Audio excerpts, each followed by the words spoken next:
Hi, how's it going? This is Resident of Collingwood for YouTube, Resident _ of _ Collingwood for BitChute, and I'm here to do a read-along review for The Return of Dark Shadows, which is John Philip Betancourt's continuing blog series, The Return of Dark Shadows. And I probably just said that twice, and it'll be okay. Uh, it's been crazy, right, out there if you're sitting at home. Okay. Don't worry, I'm doing the other video right after this one. Series 12, Chapter 3, A Wicked Ear Listens Close. The wind is a powerful force that carries with it the sounds of everything it touches. The sound of the rustling trees, the sound of the sea, waves crashing against the black rocks, the sounds of seagulls calling out to their friends from across a blank sky of gray. The wind is itself listening, collecting tiny little secrets from nature and bringing it to our ears. Secrets, you see, flow like the wind. At the Blue Whale pub, secrets not only flow like the wind, they flow like the beer, bubbly and cold, ready for complete consumption. Inside, the loud ruckus of music blared in the early evening hour, just in time to welcome the men of the fishing fleets from across the Frenchman Bay in their plum dark sweaters that smelled of the salty sea. Arabella Stoddard in the San Francisco Socialite and Paul Stoddard's sister walked in with her fur coat covering her shoulders while her free hands clutched the peach purse at her waist. She looked round the busy pub. All eyes were on this beautiful stranger. The fishermen gazed at her like she was this glowing goddess, and Arabella couldn't be less amused. Her eyes were scanning the bar for someone else, not the rough around the edges fisherman of Collinsport, Maine.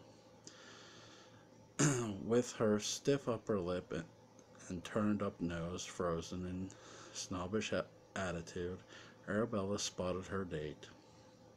A detective she had hired long before she arrived on the Maine shores, just a week before she arrived.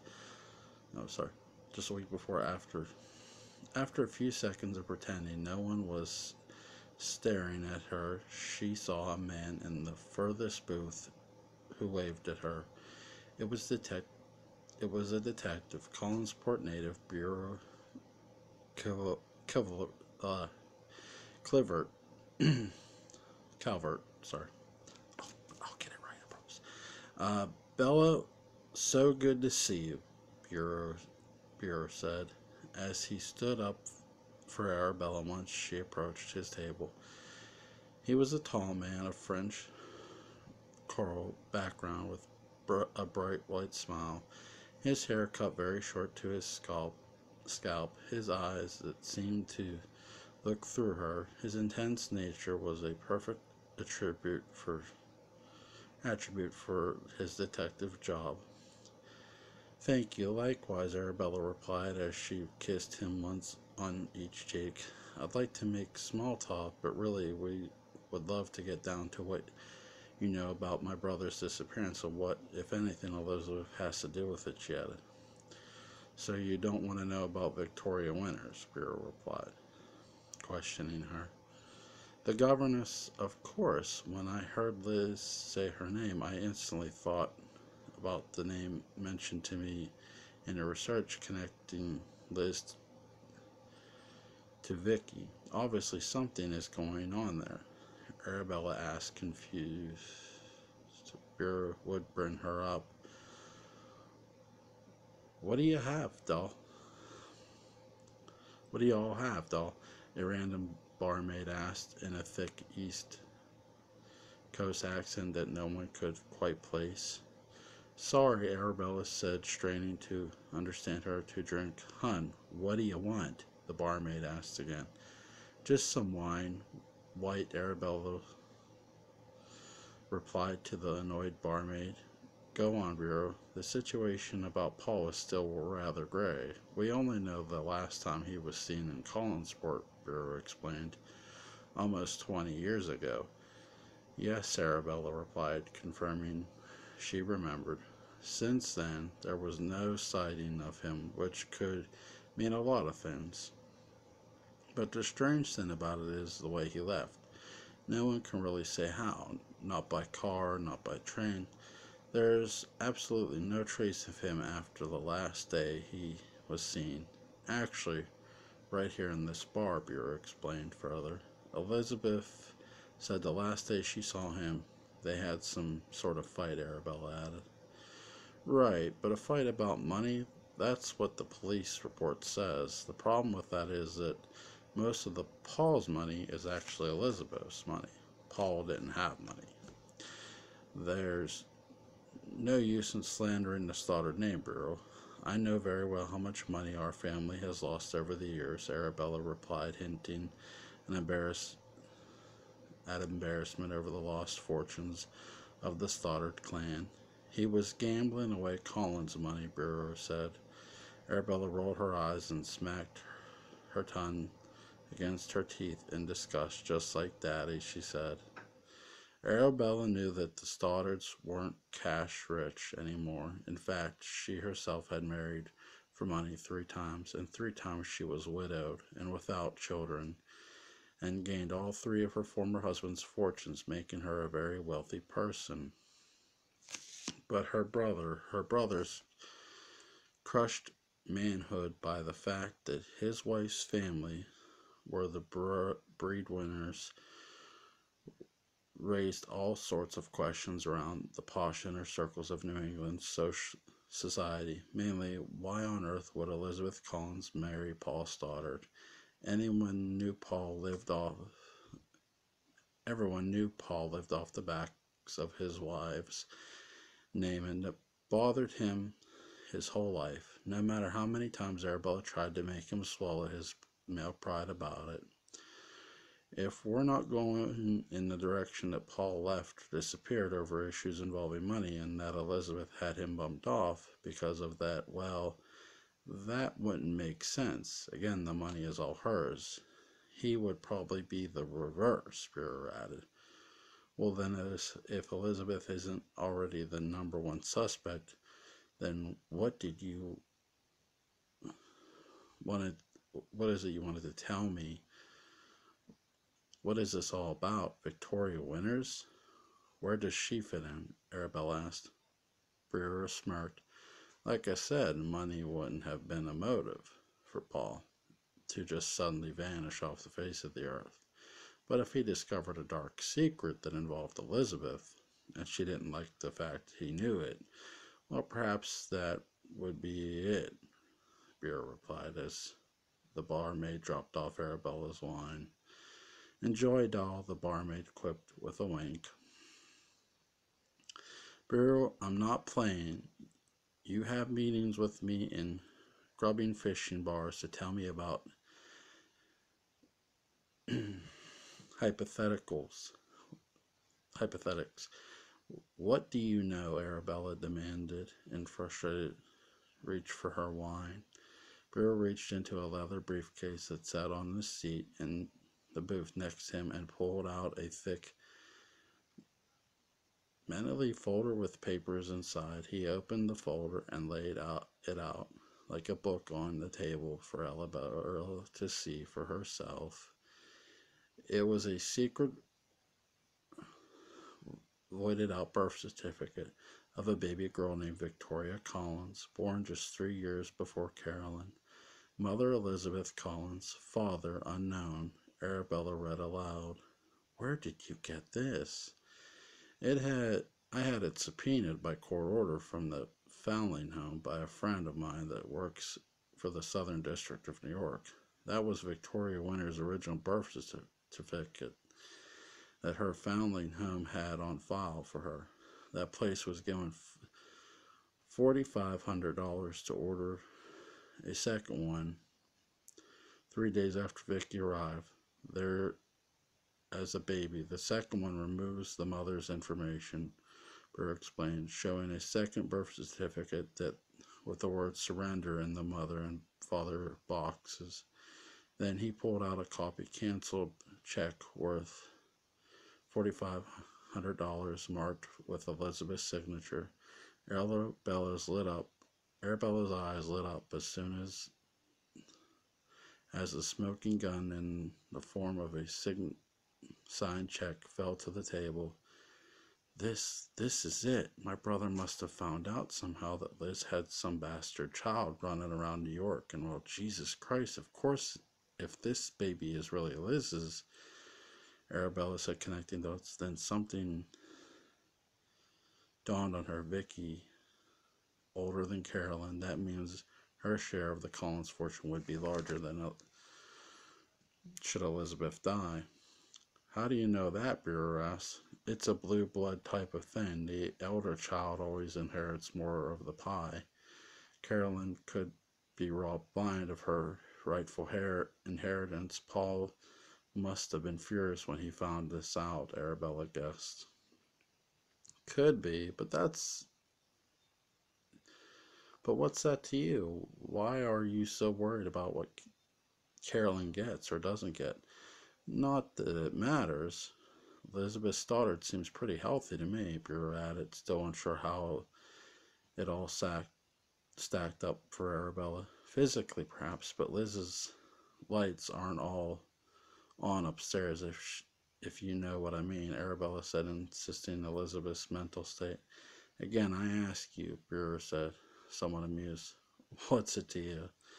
Brewer could see that the wheels in her mind started to turn, even though he had only known her since she hired him to uncover whatever it was she felt Elizabeth was hiding a month ago.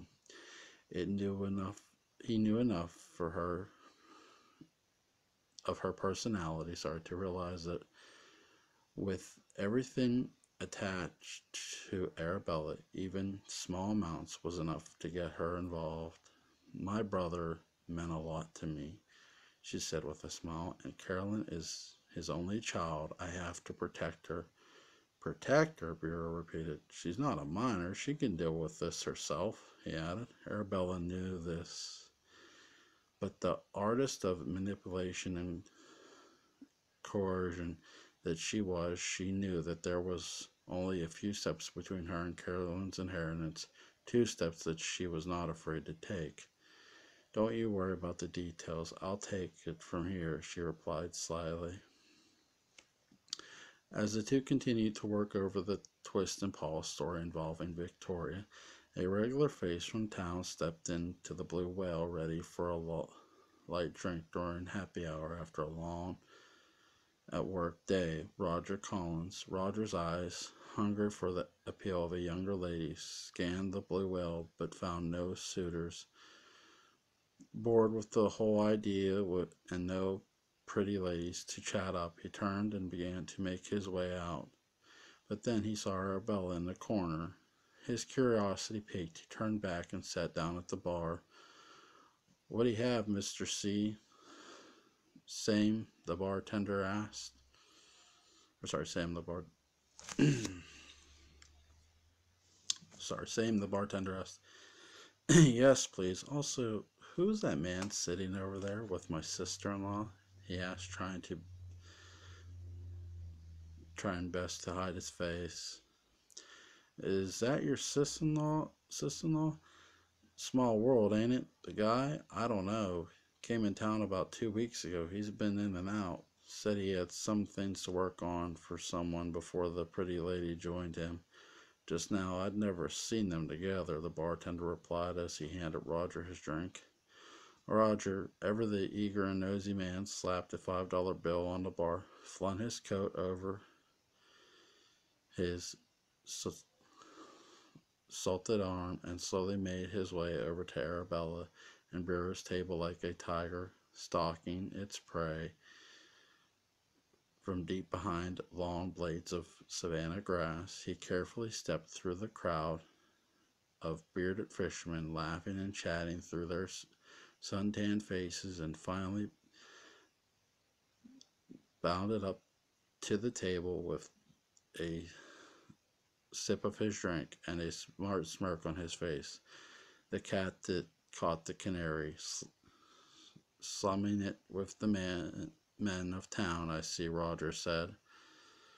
Roger, well, I see we're starting early, Arabella said, referencing Roger unpaced drinking. I work for a living, Bella. This may pay off. Who's this? This is my payoff, sir. Roger shot back, noting Arabella's riches were inherited. I was just leaving, Mr. Collins, Breer said quickly, sliding out of the booth. So you know my name, but I don't know yours. Seems a bit unfair. Who are you? Roger, just sit down and shut up. This is a friend of mine from San Francisco. He stopped over in Collinsport on his way to Boston, Arabella answered. Seems a bit out of the way to come all the way to Maine, but I digress. Roger said, knowing full well it was a lie, and just as Breer smiled nervously. I'll be in touch, Breer said, as his job was to never been seen by objects of his investigation, and Roger was clearly a mark too close for comfort. All right, he's gone. Can you be honest with me now? Who was he? Roger asked again. I already told you. A friend, that's all, Arabella said, shoving the papers Breer gave her into her purse under the table. You know it's not good to keep secrets with family, and although I tried to tell my sister that getting herself tangled up with someone with the last name Stoddard was a mistake, we were family nonetheless. That being said, I often have strange feelings about you, Arabella, and this just adds to the pot. Roger shot back, unforgiving of Arabella's dismissive behavior. You've always had strange feelings about me. Well, a crush is nothing to call strange, Arabella smirked. Oh, please, he growled. Oh, Roger, we were so close once, Arabella said, her eyes twinkling in the dim light of the bar and quick referencing to a drunken one-night stand they had when they were much younger.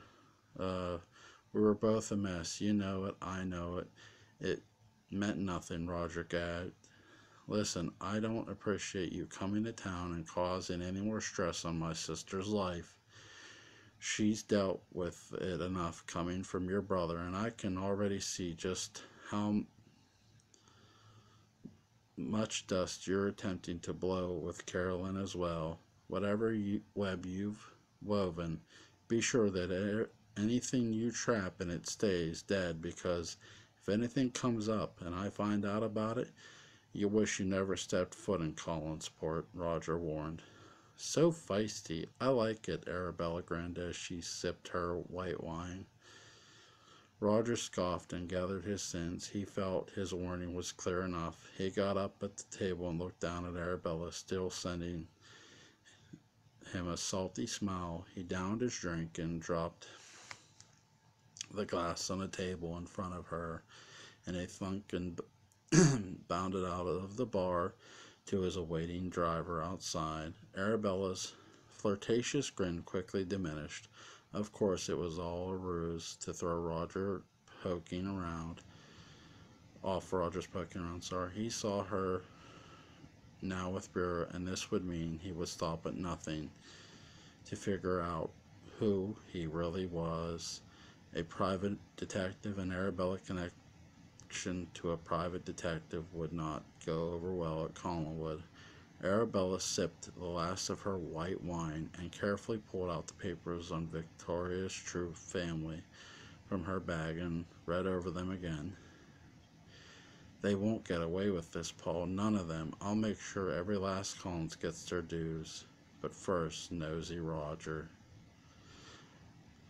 After late afternoon lessons of math and geography ended, India, in Victoria's body, took David on a walk through town to not only clear his mind,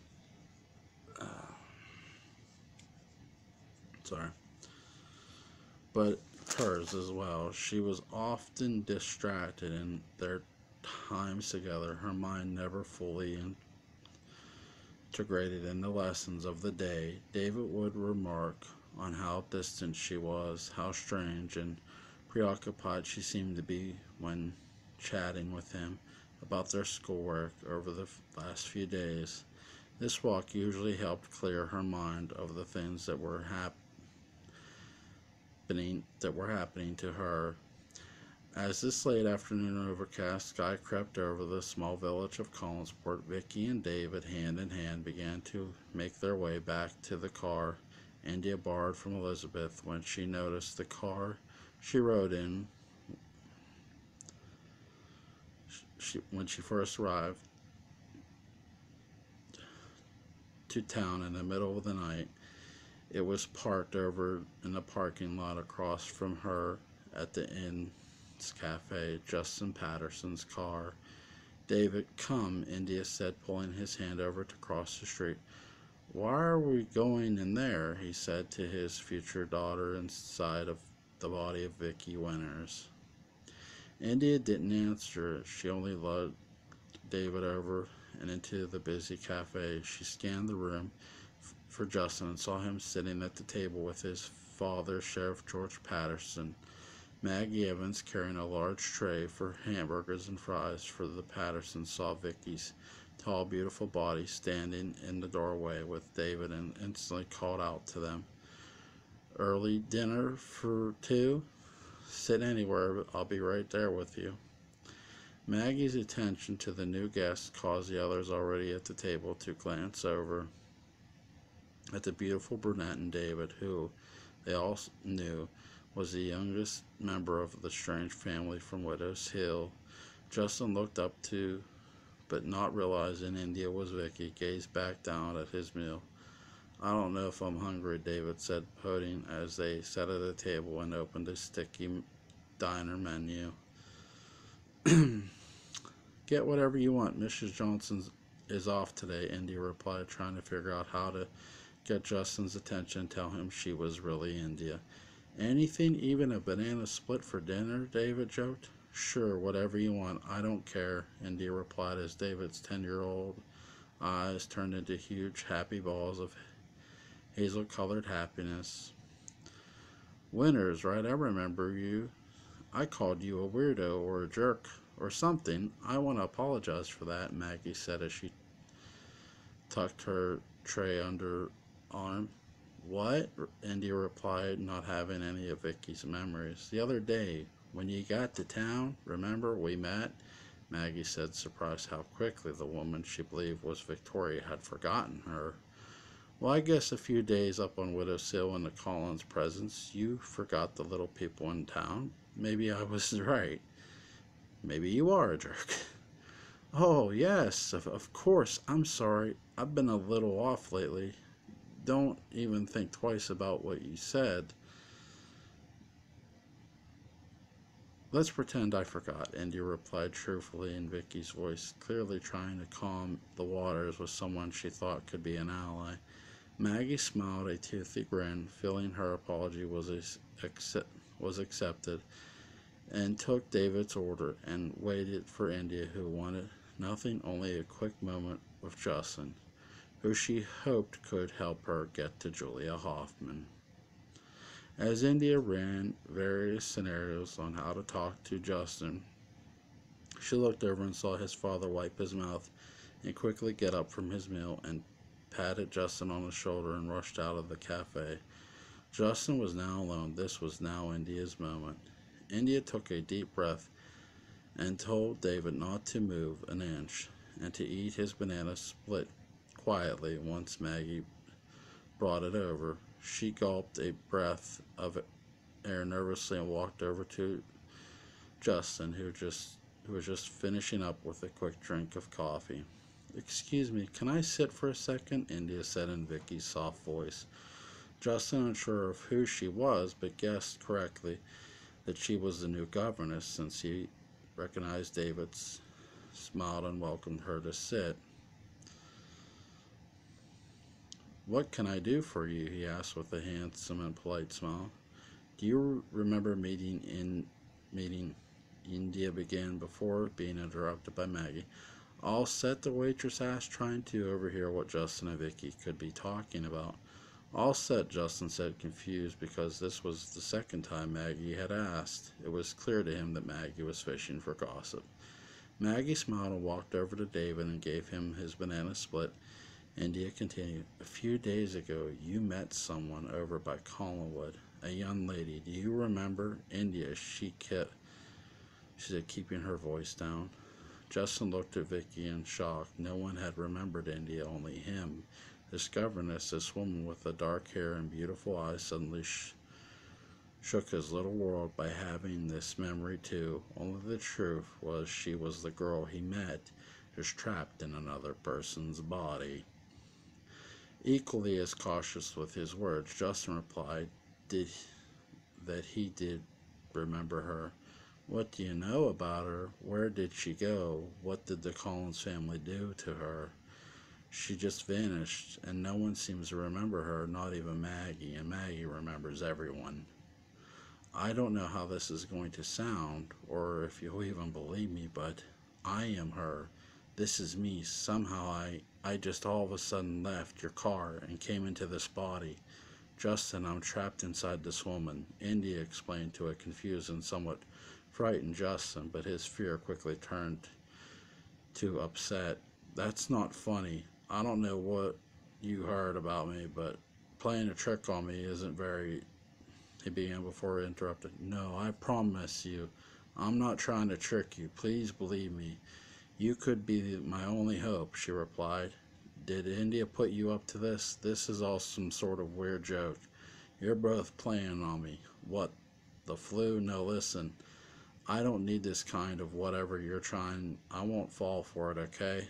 I'm not crazy, and neither of you are going to make me crazy," Justin explained, raising his voice slightly as Vicky tried to calm him down and not make a scene.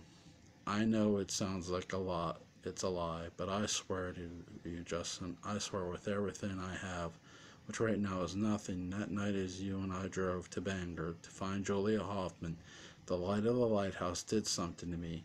It transferred me into Vicky's body, and now I'm here, trapped. Justin, I still have to get to Julia.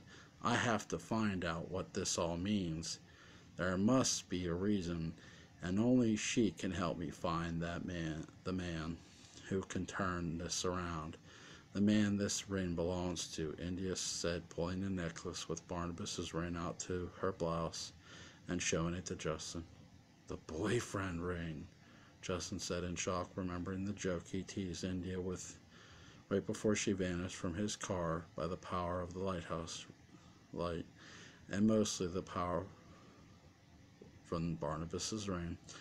"You remember the ring?" India exclaimed. "Yes, India was wearing it, just like you are now," Justin replied. "Justin, please believe me. I swear to you, I am India. You were going to help me to get to Bangor to find Julia. Please, can you get me there? Can you still help me find Julia?" India said, sounding desperate. "Only she knows the secret that can help me find the person this ring belongs to, and only he can change things back," she added. Justin looked deep into Vicky's eyes. He believed her.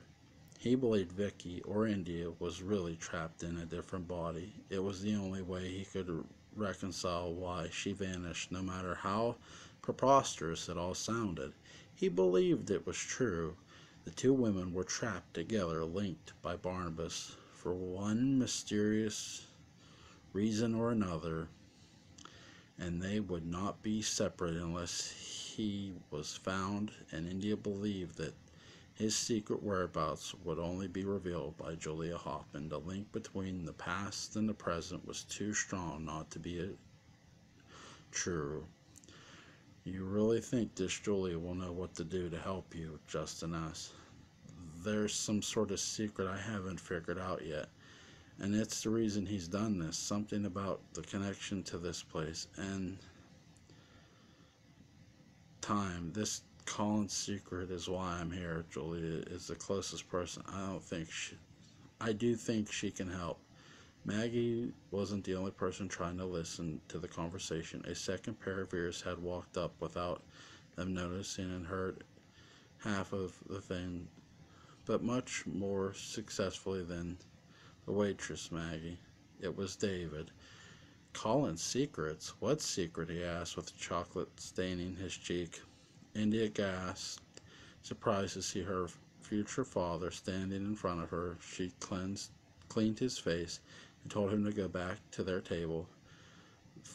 Fine, but I know a lot of secrets about our family. I guess I'll keep them to myself, David said with a grin. This sparked Justin and India's attention. India grabbed David's arm and pulled him back to the table.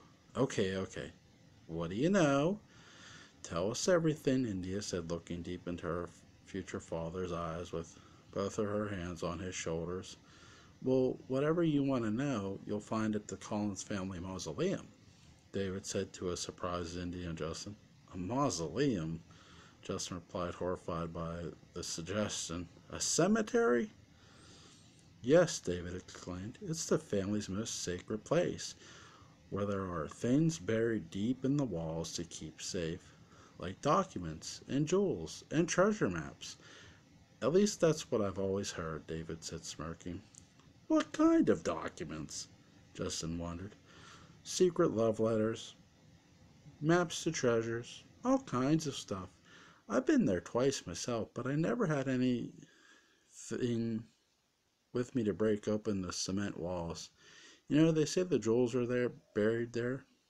All pirate jewels, the boy replied excitedly. David, go on back to the table. I'll be right over, India said as David complied. I don't know about this, Justin told India now that they were alone. This all seems to be just folk stories the Collins family have lived off of for years.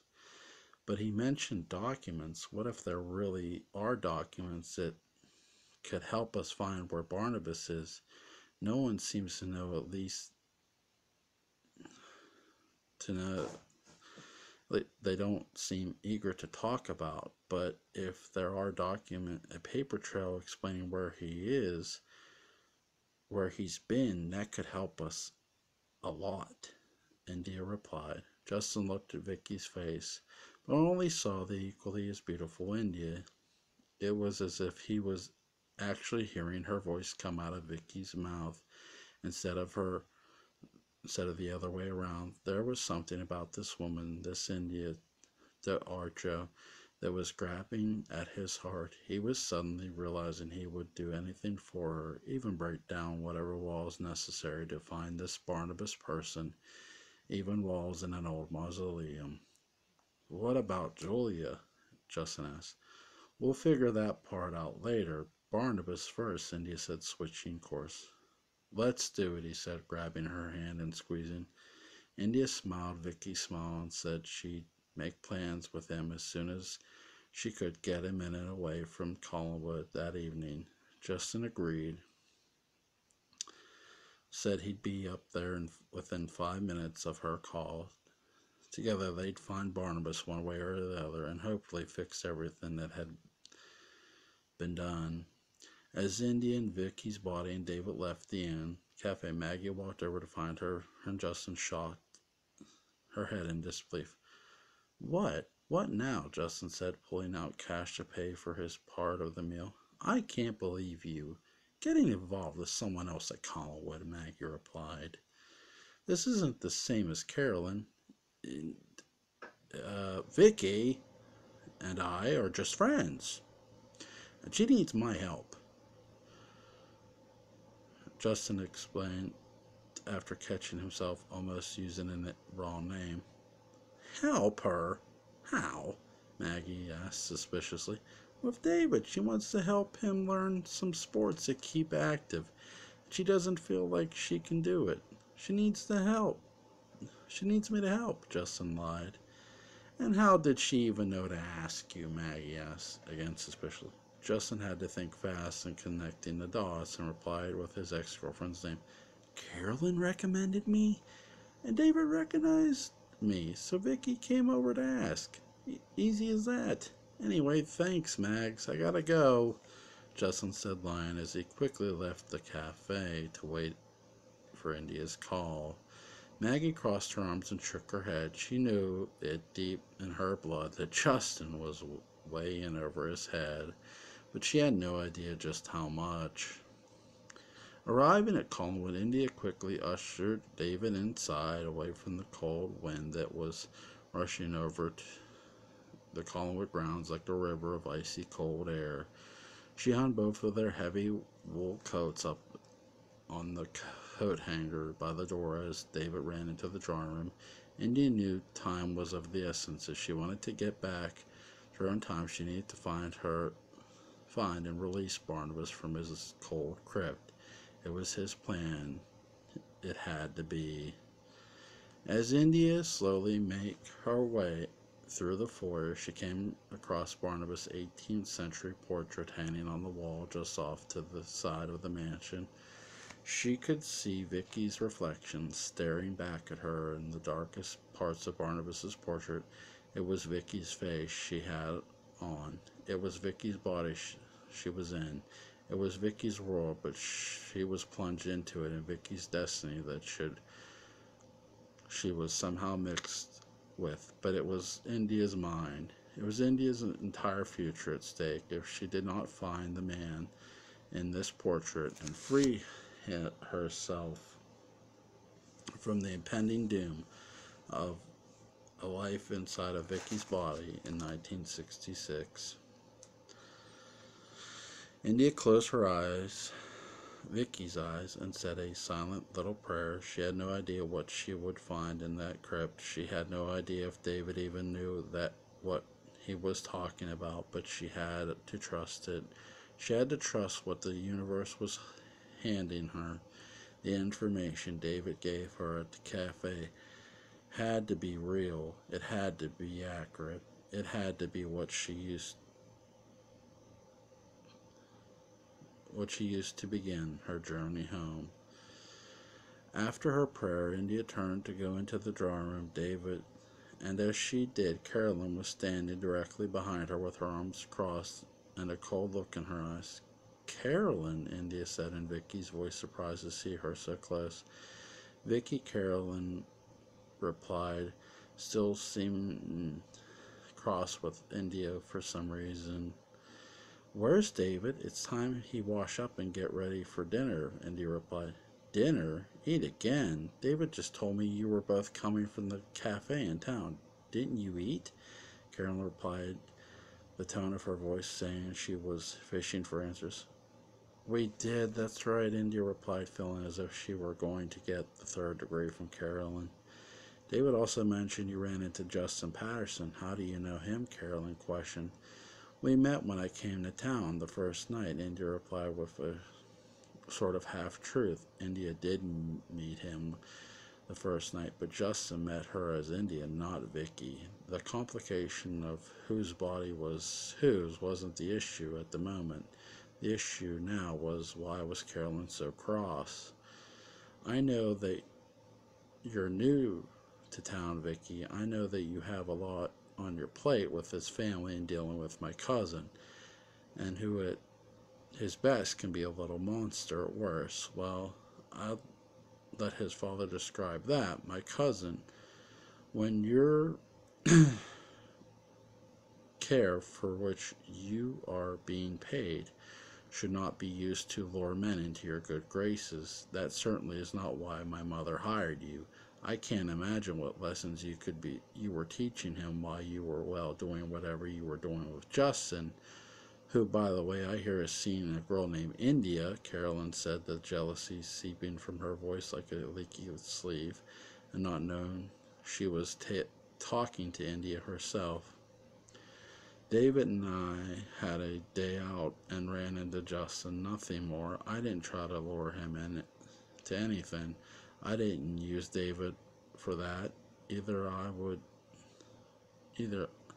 would never do that, India replied, appalled at Carolyn's notion. David peeked from around the corner of the drawing room. Great oak doors with wooden squares carved into them. His fingers gripped the door frame so tightly his 10-year-old fingernails were turning white. It was as if he were holding on for dear life. David, come here. What did you tell Carolyn? Indy asked, catching David in the corner of her eye. David did not move. Leave him alone. He's just a boy who told me what you did this afternoon. Listen, Vicky, I don't know how they act down in New York City, but you have one job to do here, and that's to help with my cousin and to do what my mother asks of you. In fact, you're the highest paid governess we've ever had here. So my advice for you is to leave Justin Patterson alone. Carolyn scolded. Justin and I are just friends, Carolyn. That's it. But from the sense of this conversation, this seems to be more about Justin and myself than it is about David. If there's something between you and Justin, trust me, I have no intention of being the person that comes between it, Indy informed. They're not together anymore, David said from his not so good hiding place in the doorway. David, go upstairs, Carolyn scratched as David rushed past the two dueling divas in the foyer. I see, India said, turning toward the front door and being faced with Barnabas's portrait again, seeing Vicky's reflection once again in the black parts of the picture. Okay, I admit it, perhaps I was a bit jealous. Justin and I we were steady for a good 2 years, and I just recently, he broke it off, and I've had a hard time dealing with it, but I'm warning you about him, Vicky. He's a heartbreaker. Carolyn replied, her voice now calmer, but still the reason for the breakup hidden behind her veil of secrets. Indy didn't care about what Carolyn's love troubles. She only wanted to get home. She only wanted Justin to help get to Barnabas and release him so that he could finally set her free and back to 2019. The entire melodrama of Carolyn's love life was just another layer to the whole bizarre story.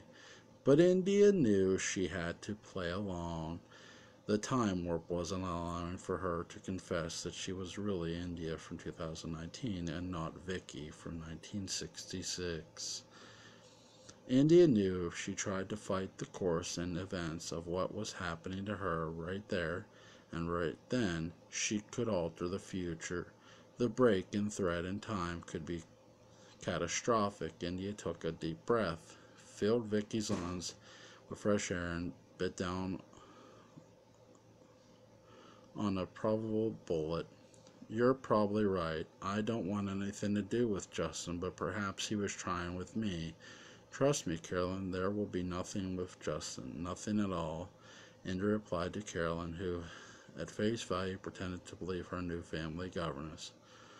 All right, Carolyn said with a lifted brow as India flashed Vicky's megawatt smile and rushed up the main staircase after David. In the foyer, Carolyn rolled her eyes at her own behavior and her own rude way of handling something that technically she shouldn't have been worried about. She felt awful with how her jealousy of Vicky came off. It wasn't Vicky's fault, none of this was, but inside Carolyn could not control what she felt for Justin and how she was dealing with what really happened between them. All of Carolyn's relationships ended up this way, whether it was with Justin or Joe or any other of them. Carolyn couldn't connect. She couldn't let go of her own hang-ups that caused her to constantly be cold and distant to the men she loved. And when they moved on to someone new, Carolyn jealously peaked. It was a circle she repeated over and over again.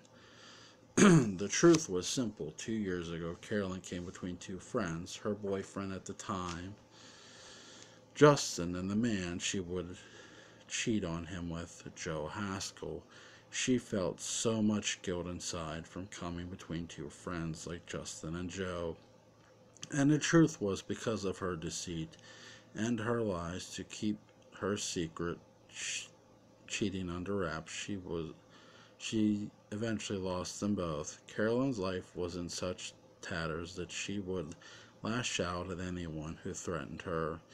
But there was another serpent who was willing to play off of this pain, her Aunt Arabella Stoddard, who had been listening to the argument from a side door that led to the dining room the whole time.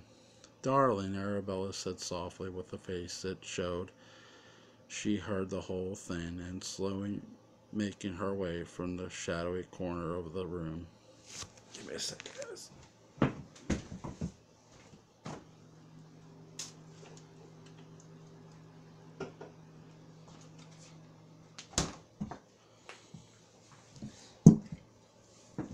Okay, sorry about that. I had to get something out of my freezer.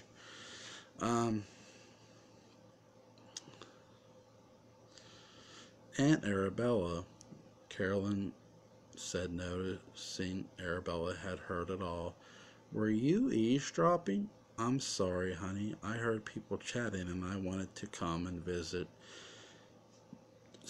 with you all too, but I had no idea what I was walking in on." "I didn't mean to," Arabella said, lying. She loved every minute of it. "But it's good that I did." "Why is that?" Carolyn questioned. "You know that I've been working hard on trying to find out what happened to your father, and I've come here for that specific reason. Well, in the hopes to discover what happened to him, I've discovered something else," Arabella began. "I don't understand," Carolyn replied as the two made their way into the dimly lit drawing room, where a fire cast an orange glow around the entire wood-paneled room. "I think you should sit down," Arabella instructed. "You're scaring me, Aunt Bella. What is it?" Arabella pulled out a small envelope that she had folded the paperwork Bureau had given her about Vicky's connection to the family. Arabella then handed it to Carolyn and lifted the lip of the envelope up so that the papers were exposed. Carolyn looked at Arabella confused and pulled out the paperwork. "I hired a private detective named Bureau Calvert," Arabella began. Carolyn knew the name well. "He was supposed to help me uncover what happened to Paul. Your mother hasn't been very helpful in discussing his whereabouts, and I, for the life of me, can't figure out why. I hope you're not hurt that I did this, but I need to find out what happened to my brother, your father," Arabella explained. "No, of course not. I understand, and actually I'm very grateful to you for doing this. My mother hasn't been herself in years. She barely even left the house. I can't get a straight word about Daddy's vanishing or anything. Even Uncle Roger can't figure it out." "Are these papers information about where Daddy is?" Carolyn asked.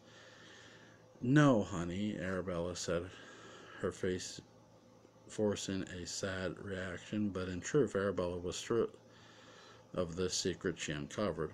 "What is it?" Carolyn began to unfold the paper without another word from Arabella, who let the secret reveal itself to the only ally she truly needed. The truth of Vicky being Elizabeth's daughter, and thus Carolyn, half-sister, slowly began to seep into Carolyn's mind as she read what Arabella had discovered. Dots were being connected, and Carolyn's eyes began to well up in tears. "This can't be true," Carolyn said in a hushed voice over a crackling fire as she tossed the papers to the soft green sofa. "I'm afraid it is, darling, but this is where we can take things back. This is where you and I can step in and make sure that the truth is told, and that the paper involved in this horrible cover-up and lie are exposed. This is an attempt to take what's yours, darling," Arabella explained. "To take what's mine? What are you talking about?" Carolyn questioned as she wiped a tear from her perfect face. "Victoria is older than you, darling, and she is Elizabeth's daughter. That means the lion's share of your mother's trust of the Collins fortune will go to her. Once your mother dies, why do you think Vicky is here? It's not because she wants to be some governess to a strange child in a mansion. Not at all. She wants her money. Don't you see? Your mother is trying to cut you out.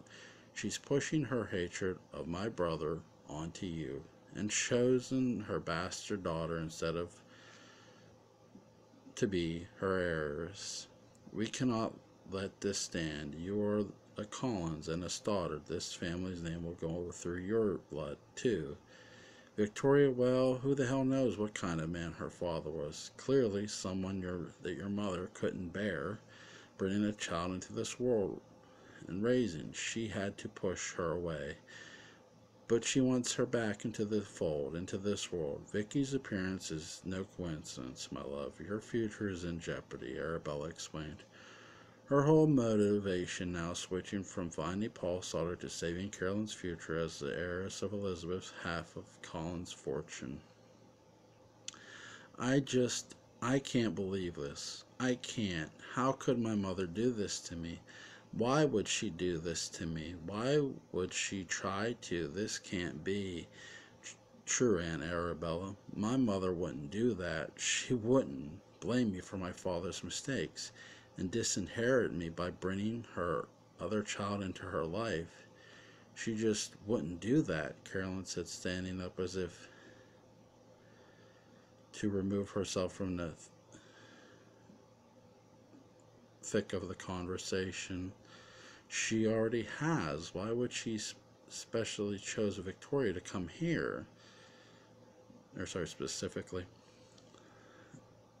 for David and not tell anyone she's her daughter? She's done it under wraps, I believe that, and you must too. If you don't, my darling, I can tell you you'll be out of so much more than you know once Elizabeth has passed, Arabella warned. Carolyn wasn't sure what was happening.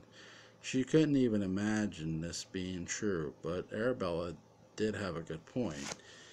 It was all happening so fast, and the information she read was so real and so much, but then Carolyn's jealousy, the twitch in her brain that made her want to nothing but to scratch out Vicky's eyes for even being in the same room as Justin Patterson, suddenly reared its head and spoke.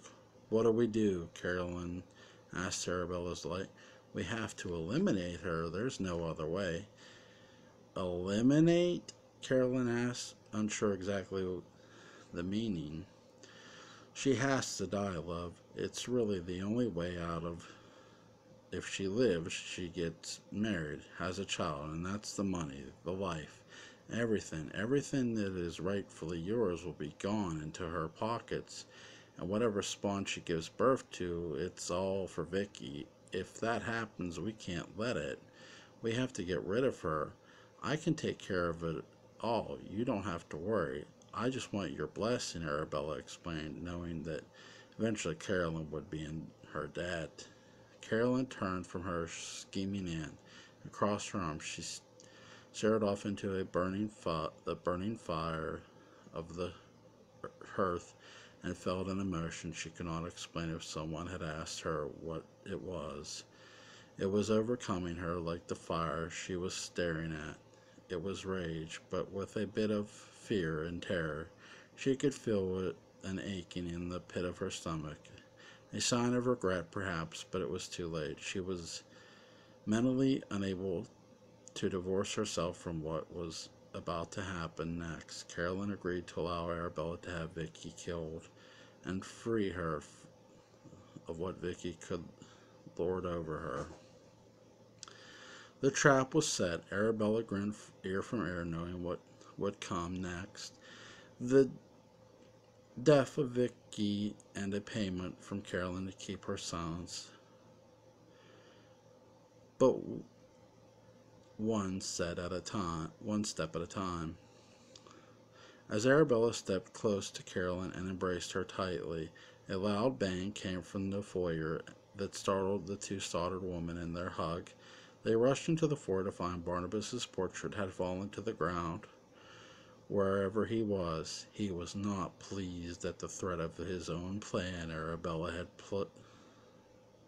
had placed now more than ever Barnabas had to be set free. His plan was in jeopardy, and only India and Vicky's body could save him. Vicky's life was at stake, and Arabella plotting was unknowingly putting Barnabas's plan to fix all his wrongs at risk, and thus putting all the lives of Collingwood in danger. Alright, that's the read along. Here's the review. I think India, taking a big leap of faith, hoping Justin would believe her in Vicky's body was really interesting because, she's with David. Here's David. He's always been a nosy kid, right? He's always been a troublemaker. I love how David's telling her, well, I know all the secrets. And sort of David does. David's always been this nosy kid who he overhears everything. And so does everybody. Everybody's always around the corner listening. So it's very interesting that Arabella, who it comes back for one thing and now she's ready to do the other. Do I still think she's, wondering where her brother is?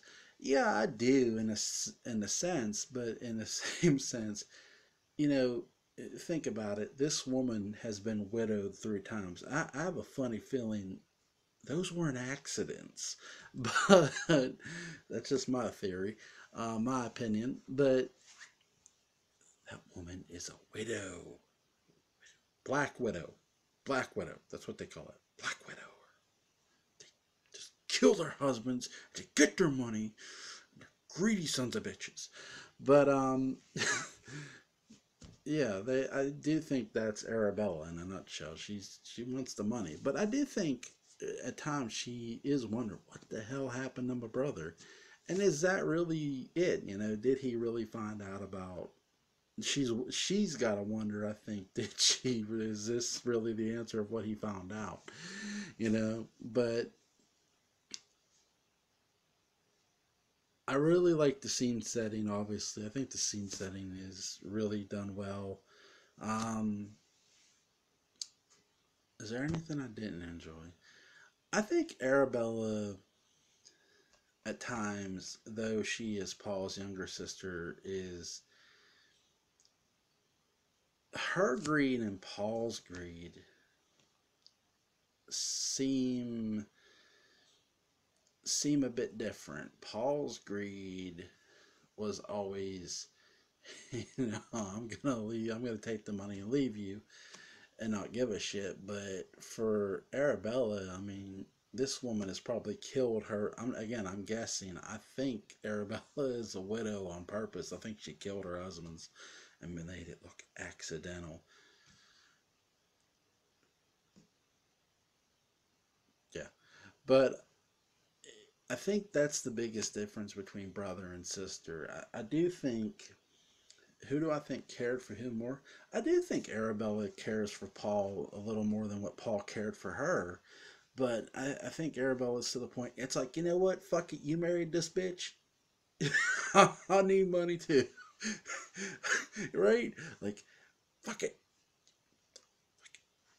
So, if I'm Arabella, like, if I'm Arabella and I'm walking into Collinsport and I'm investigating my brother's death and I'm like coming up on this big secret and I can either discover why the fuck he went missing or bribe somebody to kill somebody and bribe someone the rest of their life and get money, I'm taking option 2. You know what? Fuck it. You married that crazy woman up in that big house. Fuck it.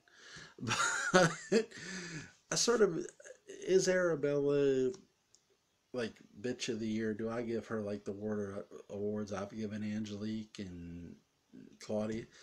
No, girl, because if it was Claudia, she'd just snap her fingers like, bitch, I can handle it. Bam! But yeah, Claudia, God, woman. So I'm having a little fun with this.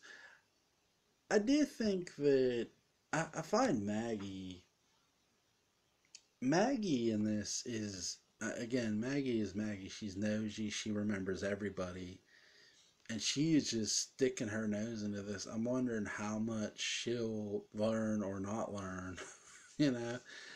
And I'm wondering, is Burke are we going to, get an involvement from Burke? That's something I'm wondering too. How much is he going to be involved in this?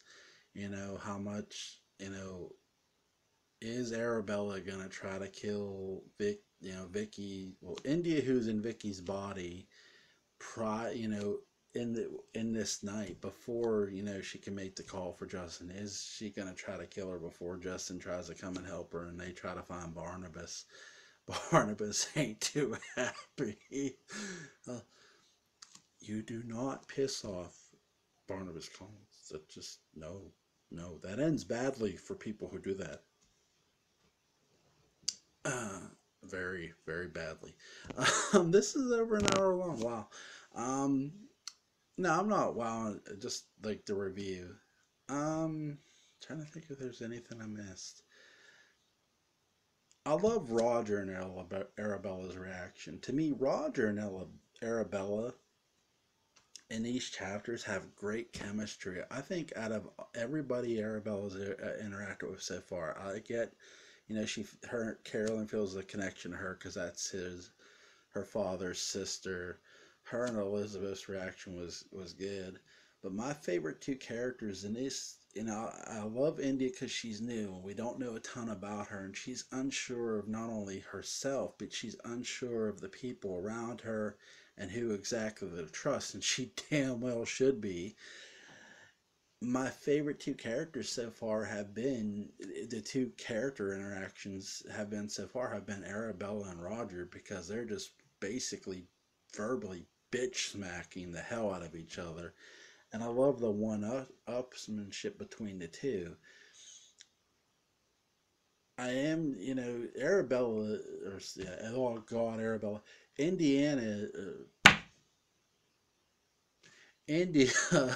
Thinking of Indiana Jones. India is so busy really trying to pretend she's Vicky. It's so hard for her because again, she's only heard sort of half truths about the past, and again, she's reaching out to really not only just a complete stranger to who Vicky would have been, but to her. Justin Patterson, really, yeah, she rode in his car, but Justin is a complete stranger. But in truth be told, sometimes a complete stranger can be your best friend at times, or your least likely ally. So that's my read along review. I hope you guys enjoyed my reading review and the review. I'm sorry if it was too long. Hope you guys enjoyed this. Link will be in the description box for YouTube. Link will be in the description box for BitChute. Like, share, comment, and subscribe, and I'll see you on the next video.